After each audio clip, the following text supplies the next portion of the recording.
ایک جنگل میں ایک آتمائیں رہتی تھی جہاں پہ غلطی سے 3 شخص پھرنے کے لیے چلے گئے، جس میں سے ایک کا نام تھا علی اور دوسرے کا نام تھا آکاش، اور جو لڑکی تھی اس کا نام تھا سویٹی۔ یہ تینوں دوست جنگل میں چلے گئے۔ انہوں نے دیکھا ایک بلی جس کی آنکھیں سفید تھیں اور وہ ان کو گھور رہی تھی۔ انہوں نے اگنور کر کے چلے گئے۔ پھر انہوں نے دیکھا کہ ایک جنگل کے اوپر ایک آتما بھٹک رہی تھی، کبھی ادھر بھٹکتی کبھی ادھر بھٹکتی۔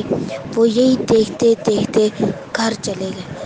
انہوں نے دیکھا کہ اس کے اتنے بڑے بڑے دانت، اتنا بڑا بڑا منہ اور وائٹ بال، اور اس کا ایک پاؤں نہیں تھا۔ انہوں نے دوسری طرف دیکھا کہ کتنا بڑا انسان ایک چھوٹے سے بچے کو کھا رہا ہے اور اس کا خون آس پاس پڑا ہوا ہے۔ پھر انہوں نے دیکھا کہ ایک آتما جادو کر رہی تھی۔ آتما نے ان کو ہاتھ کی طرف اشارہ کیا اور وہ ایک دوائی تیار کر رہی تھی جس میں سے بہت زیادہ دھواں نکل رہا تھا۔ وہاں سے انہوں نے دیکھا کہ پلیٹ سے دھواں باہر آئی جا رہا ہے، اور پھر وہ ایک حویلی میں چلے گئے۔ حویلی کے اندر چلے گئے۔ پہلے انہوں نے نیچے دیکھا، پھر اوپر والے دروازے سے، پھر وہ اندر چلے گئے۔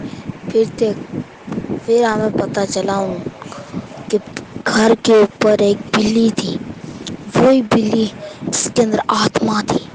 آتما اس کے ساتھ ساتھ بھٹک رہی تھی۔ آتما انتظار کری کب گھر سے باہر۔ وہ جیسے ہی گھر سے باہر نکلے، آتما انہوں نے گھیر لیا اور وہ بھاگ کے سارے۔ پھر انہوں نے ایک مولوی کو بلایا، اس نے یہاں پہ درود پڑھا اور سارے جن بھوت چڑیلیں سارے بھاگ گئے۔